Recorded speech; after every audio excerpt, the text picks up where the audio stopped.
काय सांगाल आज शिवसेनेचा वर्धापन दिन आहे?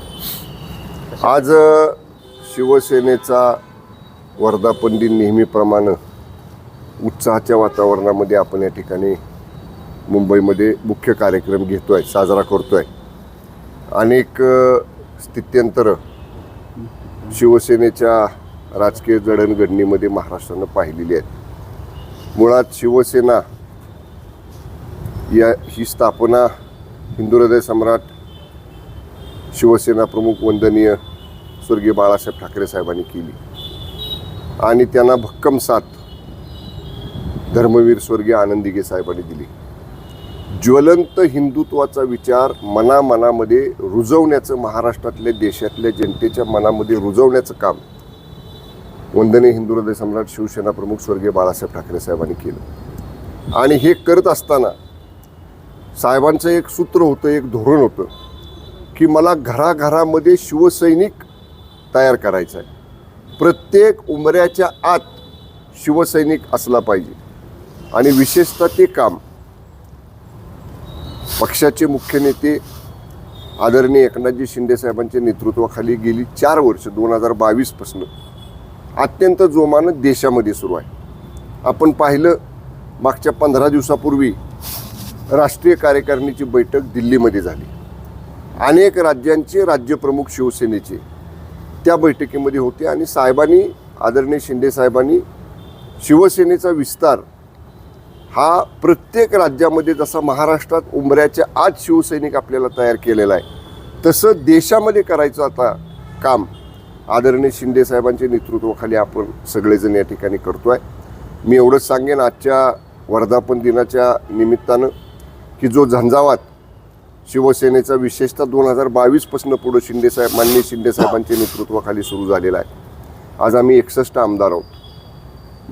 7 खासदार आपले निवडून आलेले आहेत आणि शिवसेनेची ताकद महानगरपालिका असेल, नगरपालिका असेल, नगरपंचायत असेल, ग्रामपंचायत असेल, जिल्हा परिषद असेल, पंचायत समिती असेल, प्रत्येक स्थानिक स्वराज्य संस्थेमध्ये म्हणजे जिथं लोक मतदान करतात, लोकशाही मार्गानं शिवसेनेवरती शिक्कामोर्तब होतो, धनुष्यबाणावरती शिक्कामोर्तब होतो.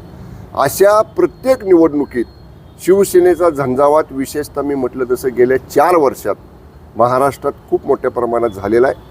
आम्ही सगळेजण आदरणीय शिंदे साहेबांच्या नेतृत्वाखाली असाच पक्ष वाढवण्याचं काम आणि पक्ष वाढवत असताना वंदनीय हिंदू हृदय सम्राट शिवसेना प्रमुख स्वर्गीय बाळासाहेब ठाकरे साहेब, धर्मवीर स्वर्गीय आनंद दिघे साहेब यांच्या विचाराची कास धरूनच पक्ष वाढला पाहिजे.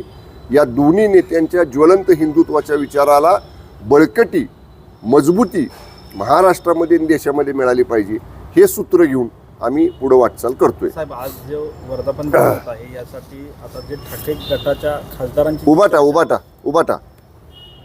हा जी चर्चा सुरू आहे, या चर्चेच्या बाबत हे काही खासदार उपस्थित राहू शकतात का यावर? आता आम्ही बघा मुंबईत निघालेलो आहे, त्यामुळं आता जेव्हा काल संध्याकाळपर्यंत आम्ही सातारा, सांगली स्थानिक स्वराज्य संस्थेच्या निवडणुकीच्या मतदान प्रक्रियेमध्ये होतो. ती संपल्यानंतर पक्ष कार्यालयामध्ये तालुकानिहाय, विधानसभानिहाय कसं मतदान झालं त्याची या ठिकाणी आकडेवारी आपण कळवली.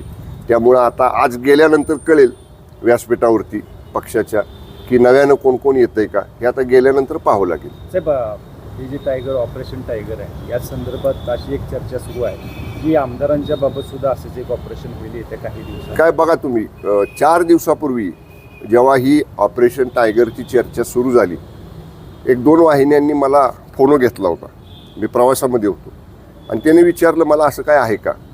तेव्हा मी काय सांगितलं होतं की खासदारांच्यामध्ये उबाटा गटाच्या खतखत आहे आणि त्याच वेळी मी म्हटलं होतं की केवळ खासदारांमध्ये नाही, आमदारांमध्ये, नगरसेवकांमध्ये, पदाधिकाऱ्यांच्यामध्ये सुद्धा ही खतखत आहे. आणि ही खतखत काय आहे? आता आमदारांना आम्ही तर नेहमी बरोबर असतो सगळ्याच पक्षाचे, उबाटाचे आमदारसुद्धा आमचे मित्र आहेत. पण सभागृहामध्ये विधानसभेचं काम, अधिवेशन चालू असताना किंवा मंत्रालयामध्ये भेटताना अनेक आमदार खतखत व्यक्त करतात की आम्हाला पाठबळ जे पक्षाचं पाहिजे, पक्ष नेतृत्वाचं पाहिजे. आता समजा जे आमदार आहेत त्यांचे राज्य सरकारकडे काय महत्त्वाचे विधानसभा मतदारसंघातले प्रश्न प्रलंबित असतात.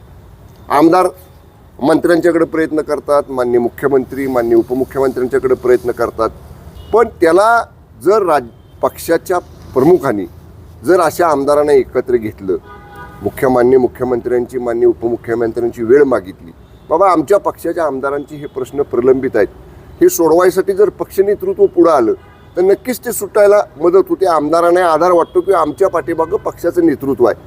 आमदार खाजगीमध्ये सांगतात की असं काहीच 2 वर्षात झालं नाही. आता 24चं इलेक्शन झालं, 1.5 वर्ष होत आलं, आतासुद्धा काही झालं नाही. त्यामुळं आमदारांना शेवटी मतदारसंघातले प्रश्न त्यांच्या जनतेला द्यायचं उत्तर, यामुळं ते अस्वस्थ आहेत. त्यामुळं कदाचित जसं आता ऑपरेशन टायगर हे खासदारांच्या बाबतीत घडलं, मी म्हणजे अधिकृत सांगू शकत नाही, पण ही खासदारांच्या मध्ये जशी खतखत होती ना, तशी किंबहुना त्यापेक्षा जास्त खतखत ही आमदारांच्या मध्ये आहे, उभाटा गटाच्या. साहेब, आपली जी आमदारांची संख्या आहे ती वाढून येते. काही महिन्यात जवळपास 90पर्यंत जाऊ शकते अशी एक चर्चा आहे. राष्ट्रवादी शरद पवार पक्षाचे सुद्धा अनेक आमदार आपल्याकडे यायला इच्छुक आहेत. काय याच्याबद्दल नाही, या बाबतीतला निर्णय घेण्याचा अधिकार आदरणीय शिंदे साहेबांना आहे. आमचं एकच काम आहे, जे आमदार अशा पद्धतीनं आमच्याकडे त्यांच्या पक्षातल्या नेतृत्वाबद्दल नाराजी व्यक्त करतात, खंत व्यक्त करतात, काही खतखत बोलून दाखवतात, मान्य शिंदे साहेबांच्या कानावर घालणं हे आमचं काम आहे.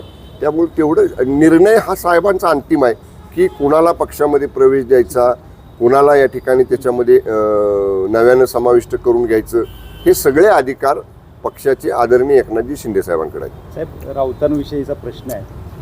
राऊतांनी असं म्हटलं आहे की वाई सिक्युरिटी घेऊन तुम्हाला फिरावं लागतं आहे. स्वतःच्या हिमतीवर ज्या पद्धतीनं गद्दारी केली त्या पद्धतीनं स्वतःच्या हिमतीवर बाहेर फिरून दाखवा, असं त्यांचं वक्तव्य आहे खासदारांच्या. राऊतांना म्हणावं, वाहिन्या बघा. एका बाजूला जसं तुम्ही आमच्याकडं आलेल्या खासदारांचा निषेध करताय, दुसऱ्या बाजूला त्या खासदारांचं फ्लेक्स लावून, बोर्ड लावून त्यांच्या मतदारसंघात लोक स्वागत करतात. त्यामुळं एकच बाजू माध्यमांना सांगायची, आणि शेवटी कसं आहे, राज्यात कायदा हातात घ्यायचा अधिकार कोणाला नाही, कायद्याचं राज्य आहे. त्यामुळं जर कोण अशा पद्धतीनं खासदारांवरती काय हल्ला करायचा प्रयत्न केला, त्यांना हानी पोचवण्याचा प्रयत्न केला, तर शेवटी राज्य सरकारची जबाबदारी आहे सगळ्या लोकप्रतिनिधींचं, राज्यातल्या जनतेचं रक्षण करायचं. ते कोणाला घाबरतायत म्हणून त्यांना वाईपलं सिक्युरिटी अशातला भाग नाही. राऊतांना म्हणावं, तुम्ही केव्हाही लोकशाही मार्गाने पुढे या. तुम्ही आम्हाला, असं मी कालच सांगितलं, राऊत आम्हालाही असंच म्हणत होते की मान्य शिंदे साहेबांच्या बरोबर गेलेल्या 50 पैकी 1 आमदार निवडून येणार नाही.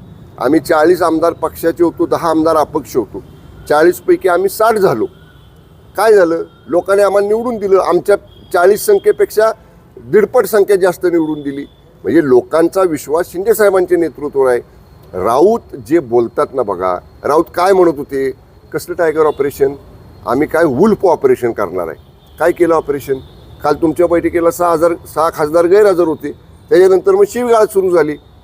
आता राऊतांच्यासारख्या विश्वविख्यात प्रवक्त्यांनी शिवराळ भाषा वापरायची.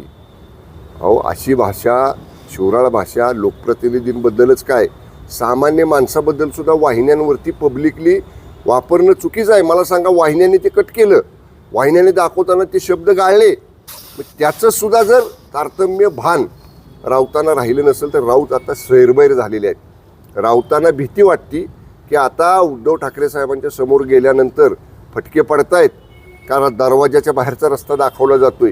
ह्या भीतीमुळं सैरबैर झालेले राऊत अशा पद्धतीची वक्तव्य करतात. साहेब, दुसरं एक वक्तव्य आहे त्यांचं की जसं ज्या पद्धतीनं ऑपरेशन टायगर सुरू आहे त्या पद्धतीनं आमचं ऑपरेशन तुडवू, असं पण आम्ही सुरू करू शकतो. याला म्हणा समोर काय तुडू. राऊत खुर्चीत बसून, एसीत बसून बोलतात.